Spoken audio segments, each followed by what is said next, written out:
किताब जो एकमात्र रास्ता था नरकदूत को हराने का, वो किताब जिसे हासिल करने के लिए राहुल ने अपना सब कुछ झोंक दिया था, वो किताब नरकदूत के हाथों में जल रही थी। लेकिन जैसे जैसे किताब जलती जा रही थी, मास्टर के चेहरे की मुस्कान बढ़ती जा रही थी। मास्टर की हंसी देखकर राहुल भी हैरान था। वो जानता था आखिर मास्टर भी इस किताब को हर हाल में पाना चाहता था, फिर उसके चेहरे पे ये हंसी क्यों? और तभी मास्टर ने अपनी उंगली उठाते हुए जल रही उस किताब की तरफ इशारा किया। जलते जलते वो किताब गायब हो गई। नरकदूत चौंक गया और मास्टर ने हंसते हुए कहा, आज तेरे प्यार ने हमारा मकसद बचा लिया राहुल। राहुल ने चौंकते हुए आयशा की तरफ देखा तो किताब आयशा के जिस्म के नीचे पड़ी थी। नरकदूत को समझते हुए देर नहीं लगी। जो उसने अभी देखा वो सिर्फ मास्टर का एक छलावा था। नरकदूत ने उसी वक्त अपनी शक्तियों को इस्तेमाल करते हुए आयशा के साथ साथ उस किताब को भी अपनी तरफ खींचा। राहुल ने छलांग लगाकर आयशा के जिस्म को कसकर पकड़ लिया, पर वो किताब उड़ते हुए नरकदूत के पास जा रही थी। कमिश्नर ने राहुल को मारने के लिए कदम बढ़ाए, पर मास्टर ने उसके रास्ते में आकर कमिश्नर को अपनी ताकत से बहुत दूर फेंक दिया। नरकदूत अपनी पूरी ताकत से उस किताब को अपनी तरफ खींच रहा था। राहुल देख पा रहा था उस किताब को इंच बाय इंच नरकदूत की तरफ बढ़ते हुए। एक अजीब सी बात थी उस किताब में। राहुल ने जैसे ही उस किताब की तरफ हाथ बढ़ाया, किताब अपने आप चमकने लगी। लग रहा था जैसे राहुल के पुकारने का इंतजार कर रही थी, जैसे सदियों से राहुल का कोई नाता रहा हो इस किताब से। एक तरफ राहुल, दूसरी तरफ नरकदूत। आज ये किताब फैसला करने वाली थी इन सब की किस्मत का। नरकदूत ने पूरा जोर लगाकर उस किताब को अपनी तरफ खींचा, पर अचानक राहुल के इशारे से वो किताब राहुल तक खींचती चली आई।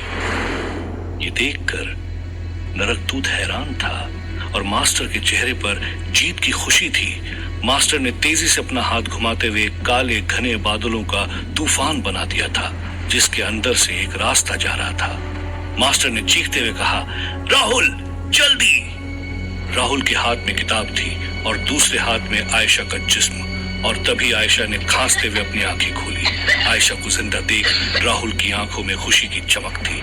नरकदूत ने चीखते हुए कहा, नहीं नहीं, तुम में से आज कोई भी यहां से जिंदा नहीं जा पाएगा। बिजली की रफ्तार से नरकदूत राहुल की तरफ बढ़ा। मास्टर ने भी चिल्लाते हुए राहुल से कहा, ये इश्क करने का वक्त नहीं है मजनू, चल जल्दी। नरकदूत राहुल के नजदीक था और तभी राहुल ने आयशा को पकड़कर उस बादलों के बने काली गुफा में छलांग लगा दी थी। इससे पहले नरकदूत उन तक पहुंच पाता, वो तीनों वहां से गायब हो चुके थे। गुस्से से लाल नरकदूत ने जोर से चीख निकाली, जिसकी रौद्र गुस्से से जमीन हिलने लगी। कमिश्नर ने डरते हुए नरकदूत से आकर कहा, आप परेशान मत हो, मैं इन तीनों को ढूंढ के ले आऊंगा। नरकदूत ने लाल आंखों से कमिश्नर की तरफ मुड़ते हुए देखा और कहा, तू और तेरी ताकतें किसी काम का नहीं निकला। कमिश्नर डर से कांप रहा था और तभी नरकदूत के एक वार ने कमिश्नर को उस जगह से निकाल बाहर की दुनिया में फेंक दिया था। जोर से जमीन पर गिरते हुए कमिश्नर दर्द से चीख पड़ा था। खुद को उठाते हुए कमिश्नर ने सामने की ओर देख चौंकते हुए कहा, तुम यहां कैसे? कमिश्नर को भी यकीन नहीं हो रहा था कि उसके इंतजार में नायडू अकेला उन जंगलों में अभी तक बैठा हुआ था। नायडू ने हथकड़ी निकालते हुए कहा, तुझे पकड़ने के लिए तो मैं हफ्तों तक यहां बैठा रह सकता था। चल थाने, बहुत जुर्म कर लिए तूने। कमिश्नर ने हंसते हुए कहा, तू भूल गया नायडू, जो हाल मैंने तेरे पुलिस फोर्स का किया था। रुक, तुझे अभी याद दिलाता हूं। ये कहते हुए कमिश्नर ने नायडू की तरफ उंगली उठाई। नायडू भी हमले के डर से झुका, पर फिर कुछ हुआ नहीं। नायडू ने नजर उठाकर देखा तो कमिश्नर भी हैरान खड़ा था। कमिश्नर ने गुस्से में फिर से अपनी शक्तियों का इस्तेमाल करने की कोशिश की, पर दोबारा कुछ नहीं हुआ। कमिश्नर समझ चुका था कि नरकदूत ने उससे उसकी सारी शक्तियां छीन ली थी। नायडू ने हंसते हुए कहा, लगता है अब तू उन लोगों के किसी काम का नहीं रहा, पर अब तू पुलिस के बहुत काम आएगा। ये कहते हुए नायडू ने कमिश्नर के हाथों में हथकड़ियां डाल दी थी। कमिश्नर अपनी बेगुनाही की भीख मांग रहा था, पर नायडू बिना कमिश्नर की बात सुने उसे घसीटता हुआ शहर की तरफ ले जा रहा था। राहुल ने हल्के से अपनी आंखें खोली तो सफेद रोशनी का गोला उसके ऊपर चमक रहा था। अपने हाथ से उस तेज रोशनी को रोकते हुए ढंग से देखा तो पाया कि वो चांद था जो काले आसमान में चमक रहा था। राहुल ने खुद को उठाते हुए जब इधर उधर देखा तो उसके चारों तरफ लंबी लंबी घास थी। राहुल को हमेशा से ही घास से एलर्जी थी। राहुल जोर से चीख पड़ा, अच्छी। राहुल की चीख सुनते ही दूर से आयशा की आवाज आई, राहुल, राहुल। राहुल भी चीखने लगा, आयशा, आयशा। राहुल ने आयशा की आवाज की तरफ भागना शुरू किया। भागते भागते राहुल इन घनी झाड़ियों से निकलकर एक खाली मैदान पर आ गया था। राहुल ने सामने देखा तो उसकी आंखें नम हो गई। उसे यकीन नहीं हो रहा था।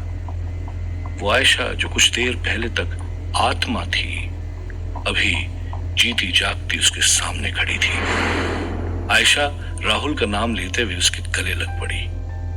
आयशा की धड़कनें तेज हो रही थी। चाहते हुए भी अपने आंसू रोक नहीं पा रही थी आयशा। और तभी पीछे से आती हुई एक गहरी आवाज ने इन दोनों को चौंका दिया। राहुल और आयशा ने पलट कर देखा तो मास्टर वहां खड़ा था। मास्टर ने हंसते हुए कहा, बिछड़े प्रेमियों का मेल मिलाप हो गया हो तो बचा हुआ काम कर लें। राहुल ने हैरानी से पूछा, बचा हुआ काम? पर तभी आयशा ने चीखते हुए कहा, इस पर भरोसा मत करना राहुल, ये झूठा है। इसने मुझे चूहा बना दिया था। मास्टर ही था वो जिसने मुझे मजबूर किया था तुम्हें इसके पास लाने के लिए। इसी की वजह से मैंने आत्महत्या की थी। राहुल ने गुस्से से मास्टर को घूरते हुए पूछा, क्या ये सच कह रही है? मास्टर ने शांत होकर जवाब दिया, हाँ, मैंने ही इसे कहा था तुम्हें मेरे पास लाने के लिए। तुमने देखा नहीं, तुम्हारे बिना इस किताब को पाना कितना मुश्किल था। वैसे भी तुम तो जानते ही हो राहुल, कुछ बड़ा हासिल करने के लिए कुर्बानियां देनी पड़ती हैं। राहुल जानता था ये दोनों ही अपनी अपनी जगह सही हैं। राहुल आयशा की तरफ बढ़ा और उसके कंधे पर हाथ रखते हुए कहा, आयशा, मैं जानता हूं इस बुराई का अंत करने के लिए हम सब ने कोई ना कोई गलत काम किया है, पर देखो तुम जिंदा हो। सब कुछ पहले जैसा हो चुका है। नरकदूत मर चुका है।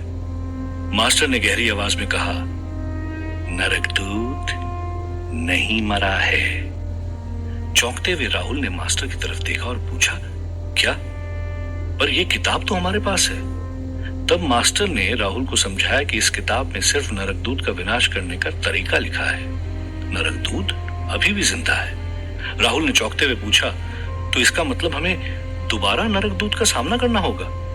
मास्टर ने सर हिलाते हुए कहा, अगर हम सावधान रहे तो उसकी नौबत नहीं आएगी। इसी किताब में नरकदूत को मारने के मंत्र लिखे हैं, पर इस प्रक्रिया को पूरा करने में मुझे कम से कम 2-3 घंटे लगेंगे। आयशा ने ताना मारते हुए कहा, हाँ तो शुरू करो ना, बातें करके वक्त क्यों बर्बाद कर रहे हो? मास्टर ने कहा, ये 3 घंटों का वक्त हमारी जिंदगी का सबसे मुश्किल वक्त होने वाला है, क्योंकि नरकदूत अपनी सारी ताकत इस्तेमाल करेगा हमें रोकने के लिए।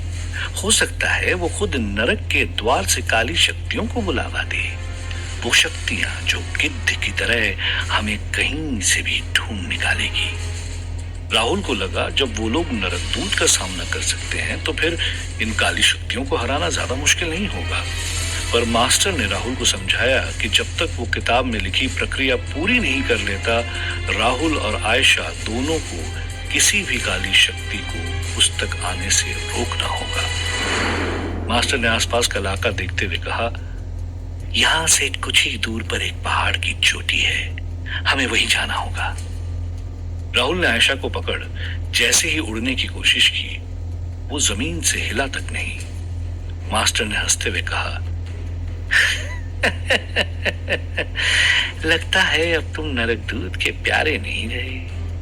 वैसे शक्तियों का इस्तेमाल ना करें तो बेहतर है।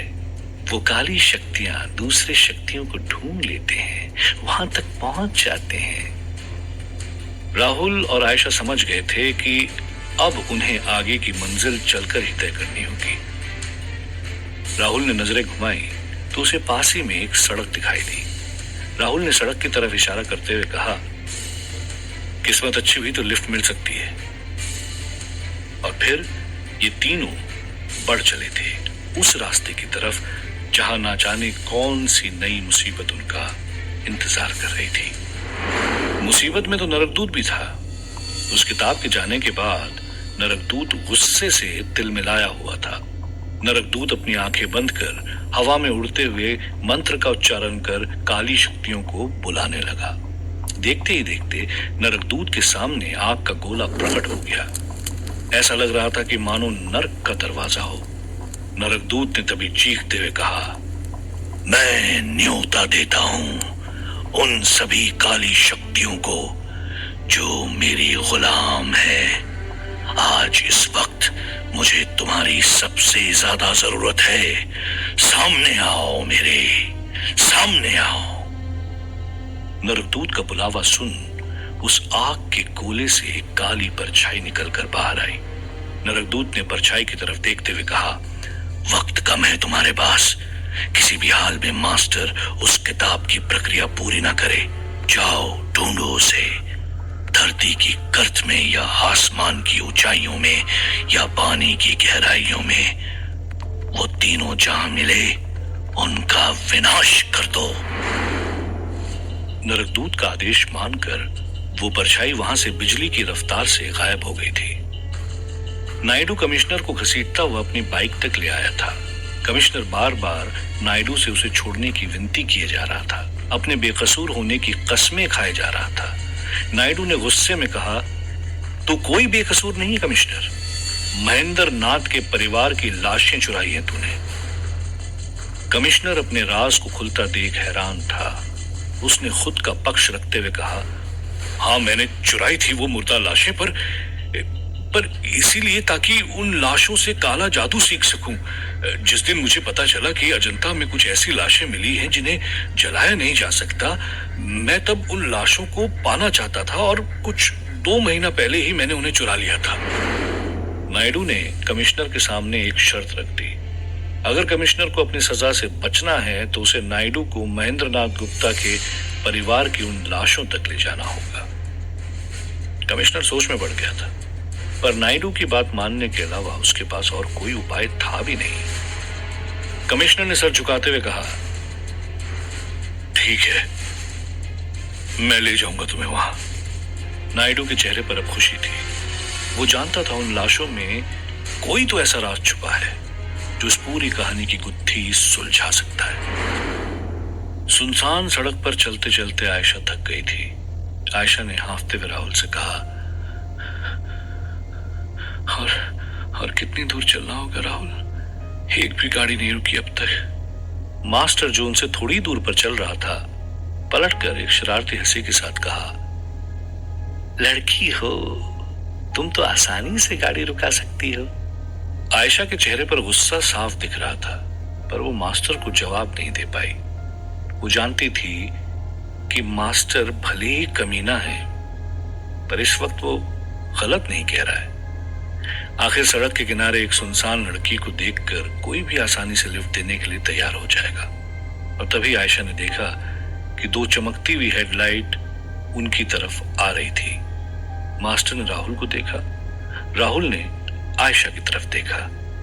आयशा ने गहरी सांस ली और उन दोनों से कहा, अब देख क्या रहे हो, जल्दी छुपो। मास्टर और राहुल तुरंत ही पेड़ के पीछे छुप गए। कार को अपनी तरफ आता देख आयशा ने बड़े ही स्टाइल से लिफ्ट मांगने के लिए हाथ बढ़ाया। कार ठीक आयशा के सामने रुक गई। कार से तेज म्यूजिक बजने की आवाज आ रही थी और उसमें बैठे थे 3 जवान लड़के नशे में धुत। एक लड़का उतर कर बाहर आता है और कहता है, अरे इतनी रात को अकेले क्या कर रही हो? चल तुझे 5 स्टार होटल ले जाता हूं। और तभी लड़के के सर पर राहुल जोर से वार करता है तो वो वहीं बेहोश हो जाता है। मास्टर भी बाकी बचे लोगों को कार से निकाल कर फेंकता है। राहुल ड्राइवर सीट पर बैठकर कहता है, आयशा, मास्टर जल्दी, वक्त कम है। नायडू के बुलावे पर 2 पुलिस जीप वहां पहुंच गई थी। नायडू ने कमिश्नर को पुलिस जीप में बिठाते हुए कहा, मुझे सीधे उन लाशों तक ले जाना है, कोई चालाकी नहीं चलेगी। कमिश्नर ने गहरी आवाज में कहा, क्यों इस केस के गड़े मुर्दे निकालने में लगा हुआ है नायडू? तुझे मायूसी के अलावा कुछ हासिल नहीं होगा। अरे ये खेल शक्तिशाली लोगों का है, आम इंसान का इसमें कोई किरदार नहीं। हाँ, नायडू जानता था कमिश्नर सही कह रहा है, पर उसने मन बना लिया था चाहे जो भी हो वो इस राज से पर्दा उठाकर रहेगा। और वो गाड़ी उसी रास्ते पर चल पड़ी जिस पर राहुल मास्टर और आयशा के साथ अपनी मंजिल की ओर बढ़ रहा था। राहुल तेजी से कार चला रहा था, जैसे उसे जल्दी हो ये सब खत्म कर वापस अपने घर जाने की। राहुल सोच ही रहा था कि जब ये सब खत्म होगा वो आयशा के साथ कहीं लंबी छुट्टी मनाने जाएगा। और तभी राहुल की नजर कार के रियर व्यू मिरर पर पड़ी और उसने देखा कि एक कौवा तेजी से उसकी कार की तरफ उड़ता चला आ रहा था। देखते ही देखते वो कौवा बहुत नजदीक आ चुका था। इससे पहले राहुल कुछ समझ पाता, कौवा पूरी रफ्तार से कार के पिछले कांच में जा घुसा। टकराव इतनी तेज थी कि राहुल के हाथ से कार का स्टीयरिंग छूट गया। और तभी आयशा ने चिल्लाते हुए कहा, राहुल सामने देखो। राहुल ने जब सामने देखा तो हजारों कौवे एक एक करके कार के शीशे से टकराने लगे। तेजी से चल रही राहुल की कार ने अपना संतुलन गंवा दिया था और वो कार पलटते हुए सड़क के बीचों बीच जा गिरी थी। राहुल ने अपनी आंखें खोली तो वो कौवे आसमान में अभी भी उड़ रहे थे। उसमें से एक कौवे की नजर राहुल पर पड़ी और वो तेजी से राहुल की तरफ आया। राहुल ने डर से तेजी से चीखा, नहीं! राहुल की चीख उस सुनसान इलाके में गूंज उठी थी।